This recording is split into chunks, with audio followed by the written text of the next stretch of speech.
Yeah, I'd seen on social media that you got the Reebok kit with all your gear and stuff, so that must have been really cool. You know, making your UFC debut and getting all that stuff. You know, it kind of makes you feel like, hey, I'm in the UFC. Look at all this cool stuff. What was that like, getting all that gear? They give you like $1,000 worth of clothing that you can wear whenever you want to, and then they give you your fight kit as well, and then you try it on, make sure it fits and whatnot. Shorts were a little small, but they were so fire, so I had to ask for the size up. So they're gonna make those, and when I get to the venue on Saturday, everything's gonna be hung up for me in my own little locker. It's gonna be nice and professional. But when you're working for the UFC machine, it's just it's a whole different level of professionalism on top of everything that they already offer. You know, so it's pretty awesome to be here. What I found kind of interesting about this whole thing is, you know, you and I have talked a bunch of times over the last couple of years, and every time we've talked, it was coming off of wins. When's this call going to come? When's this call going to come? Then you have the Contender Series fight. You had the injury in the fight. It didn't go your way. And now your next fight, you're in the UFC. Is that kind of weird to you? Do you think about that at all? Like, you know, I was winning all these fights in a row, and then it took, you know, me stepping up and fighting on the big show. It didn't go my way, but still I'm getting the call. Was that just kind of your belief that this was going to happen that really just took over here? Or, you know, is that kind of strange? It's crazy turn of events. It's crazy. I talked to Sean, no joke, like 2 days before he offered me the Contender Series fight, and he said to my manager, he said, we're not looking for Bessette to fight on the Contender Series. This is more for fighters that want to get established, younger fighters. We want Bessette on a UFC card. 2 days later, he calls me to headline the first one and stuff. So you're not going to turn it down. You know what I'm saying? Even though I felt like I should have been in the UFC, especially Kurt too. Kurt's been in the UFC before. He's on a great win streak as well. And that fight very well could have happened in the UFC. Just it didn't. And I think that those guys knew that too. So, you know, it was like it was a great fight, you know, on paper. And then, you know, the thumb happened, and then it was a little downhill after that. But I'm just really happy to be here finally, and you know, take it to Barzola on Saturday. I know you had a fight booked for CES coming up next month, and I know Pat and all those guys just treat you so well. You've had nothing but great things to say about them. When you told them about the news, what was their reaction to it? Awesome. Because I told Pat maybe like a half hour before I actually, you know, got the contract. Listen, there might be something on the horizon here. I don't know if it's actually going to come to fruition, but the UFC may use me as the last round replacement. And he's like, all right, awesome. Just let me know. Keep me in the loop. And I'm like, I'll message you as the details come to me. And you know, not a half hour, 45 minutes later, I told him I got the contract. The fight is in, and he was really happy for me. And I was like, if there's anything I do help to find a replacement, something, anything, you guys let me know. And you know, both Jimmy and Pat, since day one, they've been really on board. They helped me put in my contract from the very first day that, you know, if the UFC calls ever, I have that UFC out clause, and I can just get up and go. And you know, I did feel bad. Because I signed the contract to fight for CES, but at the same time, it is what it is now. You know? Now Rebello's fighting for the heavyweight title, so it works out for everybody, right? It's good. It's a great thing. Greg deserves that too. 100%. Great guy, Bruins fan, so I'm a big fan of Greg Rebello. As soon as we found out that Arnold Allen, and never really was officially announced that he was actually going to be in that fight, but all signs seemed to be pointing in that direction. Did you find out pretty much when everybody else was that this was an opportunity that could happen for you, or was there any contact beforehand saying, listen, man, be ready? You know, did you find out the same day? Did it all happen all at once, or did it kind of like stretch out? And I just got a tweet. That's all it was. There was a tweet. I don't remember actually who said it, and the tweet said Arnold Allen is off the UFC 220 card because he has some visa issues. Somebody, for God's sakes, put Matt Bessette in there. And long overdue low drop, right? And so I texted Chris Palmquist, my manager, and I said, apparently Arnold Allen's off. Give me this fight with Barzola. I want this fight. If it's going to happen, it's going to happen now or never, you know? And he was like, all right, I'll do what I can. I'll see what I can do. And then right after that, I emailed Sean Shelby personally, and I said, Barzola can get these hands. Let's go. You know? And he emailed me right back, and he said, you know, don't mess with me. What's your exact weight right now? You know, I told him. And I said, you know, I'm 162, but I could easily be 158 by tomorrow afternoon just by cutting out a couple of stupid things that I'm using to keep weight on right now. And I'm like, I could easily make 145 in 9 days, easily. I've done it 30 times out of 30 times. It's not gonna, I wouldn't fail. He's like, start cutting weight. So wow. Yeah. What was that like for you? Like, what were you just? But even did then, you feel it? Were you still not just really believing it yet? I wasn't convinced because he said start cutting weight. But I don't know if he says that to a couple guys that he's talking to at the moment. I don't know what messages are going back and forth on his end. So I was like committing to the idea that this could be a reality, but I wasn't completely convinced. But then a half hour later, I'm driving home and my manager calls me and he goes, he says, October 2013. I'm like, what? And he goes, October 2013, that's when we first started trying to get you in the UFC. That's when I first contacted Sean Shelby about you. I'm like, that's a long ass time. He's like, that's a long ass time. He's like, you've had incredible performances since then. And then it was a slight pause, and I was like, so, did we get this fight? And he's like, we got this fight. I'm like, yes! Started flipping out. He's like, the contract should be in our hands in about an hour. I got really emotional, really happy, and I'm glad to be here. But that part of it is over. That euphoric state is over, and I'm back to the mat where I'm just focused. I saw your conversation with James Lynch, and it's an amazing conversation. And he had asked you the question about, because you gotten so many messages. I know I sent you one saying, yeah, all right, finally, about time. But you had posted on social media that there was one that you didn't really get to say. So why don't we say it now? I'm going to piggyback on top of the great James Lynch right now. My sister said, I can find it in like 10 seconds. You give me 10 seconds. Yeah, no problem. I'll read it word for word. My sister just up and messaged me.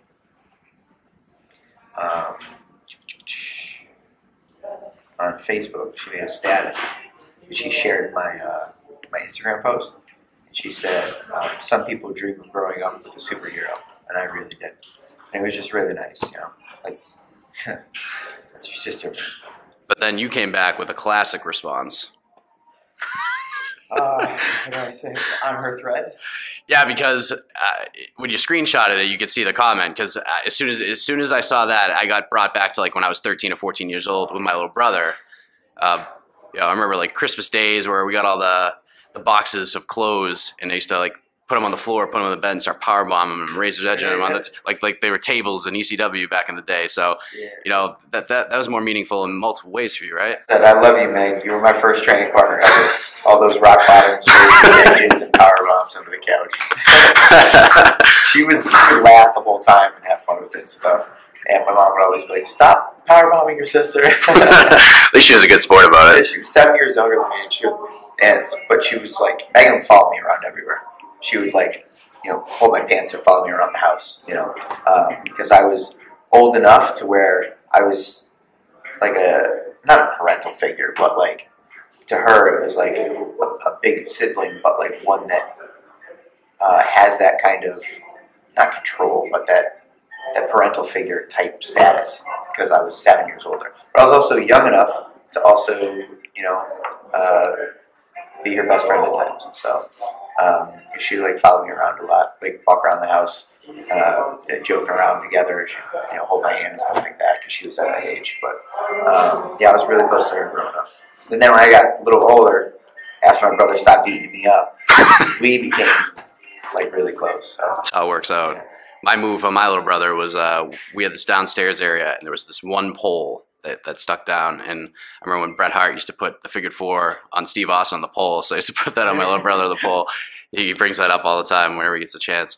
I know you're a guy that watched a lot of fights. You're a big student of the game. How familiar were you with Barzola before you got this fight, and are you more familiar with him now, or does that even really matter at this point? I'm more familiar with him now. I'm paying a little bit closer attention. I've paid a little bit more closer attention for the past week, but quite honestly, I have been looking at him and a couple other guys over the past year and a half or so, because I really felt like I was going to get that call sooner or later. I thought it was going to come a while ago, but so I've been studying Barzola, and I've looked at him, and I've always thought to myself, like, what a phenomenal first fight in the UFC this would be. If this was the fight, I would really enjoy this fight. How so? Like, what stylistically, what about him makes you feel that way? Because I don't think he's phenomenal anywhere. And I think it's the guys that are phenomenal in one aspect. Those are the guys that can give me a tough time. I think he's really good everywhere, but I'm also really good everywhere. And there's something about the way that I fight that just forces people to fight my fight, and that's when they start to lose it. And you know what? If I fight a 25-minute fight, if I sign up for a 25-minute fight, the longer the fight goes, the worse off it is for them. So if this goes 2.5 rounds, it's just going to get worse and worse for him. You know, the longer the fight goes, the more it favors me. We talked to a guy that likes to go the distance. You know, he's not one of those quick finisher guys or anything like that. A guy that has a bunch of knockouts in the first round or anything. He likes to go the distance. So that kind of thing favors me, I think. You talk about how the week of the Contender Series got you ready for fight week right now. Everything that you're seeing, everything that you're seeing downstairs at the hotel, being around fighters and stuff like that. Have you been able to kind of mentally prepare what that walk to the octagon is going to be like, what it's going to feel like when you step in that cage, in the Garden, one of the most infamous arenas in the country, you know, so many great moments, so many championship banners up there. Have you kind of visualized what that's going to feel like? And if so, are you prepared for any jitters? Like, how have you mentally prepared for that moment? I think because I'm such a real person, I realize that, like, every banner that's up there, every person that's walked into the cage, played a game in that arena, they're just a regular person with abilities, you know what I mean? Just like I am, just a regular person with abilities. And, you know, I just want to go out there and do my job, like every single person before me has done. And, you know, it's the people that get really hyped up and try to make themselves into something like a superstar. I think those are guys that get you know, too emotional at times. And just, if you can bring yourself back down to earth and realize that, like, dude, this is just a fight. I've had 30 of these before. The only difference is there's going to be more people there enjoying the show. That's it. A couple more things to let you go. I know you got a couple big days ahead of you. Weigh-ins tomorrow. First of all, let's talk about the weight. Where's the weight at right now? How are you feeling? I woke up at 154. And, you know, usually when you start to cut the water and stuff the day before, you're like a little weaker. It's not apparently everybody's doing stuff. They're excited, man. They're excited you're sitting in this room right now. Yeah, it didn't happen for me, so I'm pretty happy about that. So pretty much on schedule, but you're actually feeling better than normal. Yeah, I'm 154 right now. Woke up at 154, and usually I start my cut at 155, around there, and I'm right where I need to be. I have to bring this up because going back to your interview with James, you talked about how you and your wife were having a little tiff, and then you told her that you got the call, that you're in the UFC, and I'm trying to remember the exact quote. She's looking at me like we're on our third date again. I believe it was something to that extent. So, you know, how great of a support system has she been? You know, even though you're having tiffs at the time, I mean, your dream has come true, and I know how much of a great support system she's been for you and your whole family. You know, just being able to have them see you accomplish your dream, get into the UFC. You know, what is that all like for you? Can you put that into words? No, I can't. It's incredible. I feel really selfish at times because, you know, when you're trying to achieve a very, very, very specific goal that is, at times, people, you know, don't believe that it would actually come true. You have to be selfish at times, and Ashley found that out relatively early in our relationship, and I hate the fact that I have to be selfish at times, but, you know, she grew to accept it, you know, and she supports me every single day, and I couldn't be happier. She's an amazing woman, and I'm very happy to be with her. How many people do you think are going to be here for you? I mean, I can't imagine, like if the arena wasn't sold out before, I have a feeling that knowing the support, Mangler Nation, as everyone likes to call it, I mean, it's just incredible for you. I saw people posting ticket stubs and photos of where they're sitting and tagging you and everything. I mean, that is just an amazing feeling, making your debut, knowing it's essentially going to be like a hometown fight in a way at that time of the card. So how many people do you think are going to be here for you if you could put a ballpark on it? I hope all of them are. I hope they all are. Whoever's in the arena, I hope they all are. The louder, the better. I do really well with big, loud crowds. You know, I think this fight is amping me up so much. Like, I'm so happy. I'm very happy very excited to be here. I haven't been excited for a performance, a fight, and felt like there was nothing I could do wrong since I fought Diego Nunez. Every fight after that was like, I'm on the cusp of greatness, possibly getting to the UFC. I want to do great. I hope I do great. So there was like a little bit of like, I hope I don't mess up. But that doesn't exist anymore. I'm here. So now it's just about proving to the people that signed me that they did the right move just by being myself. They signed me for a reason because I'm exciting.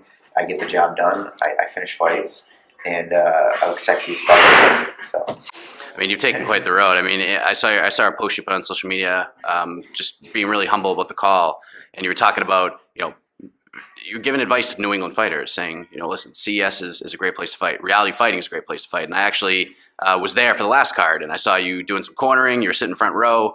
Talk about some of the experiences you've had with them and how it's molded you into this position, because obviously those two organizations meant a lot to you. They've built you, and you've learned a lot getting into Fight Week, big productions. I was surprised seeing how big of a show reality fighting was. I'd never been to one before until the coming week. So, for advice for New England fighters, why those two organizations specifically? Well, I had 11 fights with reality fighting. So I've had 30 fights total. More than a third of them have been for reality fighting. That's pretty much where I got my start. And of all those 11 fights, I think it was like 11 of the first 15 fights I had for reality. And Kip Kolar has always been a really good friend of mine, friend of the family. And he's also the owner of Naga, And I got my first regional title for reality fighting.